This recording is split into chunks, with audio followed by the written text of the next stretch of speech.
Mettre de l'ordre dans les rangs avant que le cortège ne parte. Meneur, coordinateur, Mohamed est l'une des figures du mouvement du 20 février, section Rabat. Sur la place, ils sont près de 2000 et personne ici n'ira voter vendredi prochain. Des islamistes du mouvement Justice et Bienfaisance, des extrémistes de gauche, des sans-partis, des chômeurs. Si tous les opposent, une chose les réunit. Nous sommes pacifiques et nous n'avons qu'un seul objectif, lutter contre cette constitution qui ne sert pas le peuple. Mais cette fois, ils ne feront pas un pas devant, derrière des cordons de policiers. Et de l'autre côté, leur ennemi juré, les partisans du oui à la Constitution. Ici au Maroc entier, on dit oui à la Constitution, vive le roi! Longue vie au roi! Les provocations fusent et l'affrontement est évité de justesse. De son côté, la police ne laisse rien passer. Marcher sur Rabat est impossible. Le mouvement finit par se disperser. Le lendemain, mission dans les rues de Rabat. Mohamed et Omar veulent faire imprimer un tract appelant au boycott. 10 000 exemplaires. Nous appelons au boycott, surtout qu'ils ne votent pas non. S'ils votent, le régime va exploiter la participation dans son intérêt. Et c'est bien ce qui pose problème au régime marocain. Ceux qui appellent au boycott sont priés de se taire. Tout est fait pour qu'on ne les entende pas. Même imprimer un tract en quantité relève de l'impossible.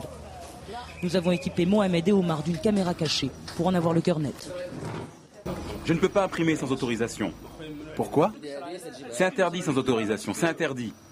2 imprimeries ont fermé à cause de ça. Ça vaut pas le coup. À cause du 20 février? Mais ouais. Autre imprimerie, même réponse, ou presque. Monsieur, c'est interdit d'imprimer ce document. Un monsieur dans le quartier vient d'avoir des problèmes. Pas de tract aujourd'hui, pas de marche hier. Leur campagne s'avère difficile et pourtant il ne reste que très peu de temps avant le scrutin. Dans leur local, une assemblée générale pour agir fort et vite.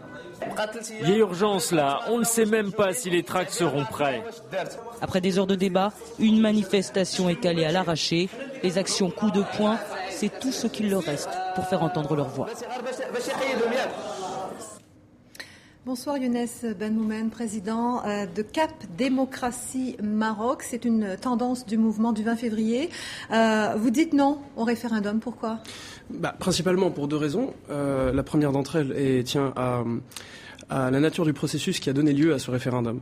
Alors il faut se souvenir qu'en 2 mois, une commission qui a été nommée de manière certes unilatérale, mais qui est surtout monocolore, qui ne représente en rien les sensibilités que l'on a pu voir s'exprimer dans votre reportage. Donc cette commission a été nommée. En 2 mois, elle a travaillé une proposition de réforme constitutionnelle qui fait 180 articles, qui a été présentée, qui doit être discutée et votée en 10 jours de campagne, dans les conditions que vous avez très bien montrées dans votre reportage. Et d'ailleurs, je rends hommage au travail des journalistes de TV5 Monde, puisque ce genre de choses, on ne le voit pas assez dans la presse marocaine ou dans l'espace public en général. Alors vous dénoncez la précipitation de cette opération, mais ceci dit, sur le fond, vous êtes tout de même contre ces réformes de la Constitution. Bien sûr, puisque il suffit de la lire. Cette Constitution est tout à fait insuffisante eu égard à ce que nous attendions de cette réforme. Vous attendez quoi ? L'instauration d'une véritable démocratie. Alors, en ce qui me concerne, ça passe par une monarchie parlementaire, mais pour cela, je ferai les choses très simplement. Je vous renvoie à ce qui a été dit il y a quelques jours sur la télévision publique marocaine, où un militant de gauche posait la question à un membre de la commission qui a rédigé donc cette Constitution. Il lui demandait ce texte est-il celui d'une monarchie parlementaire ?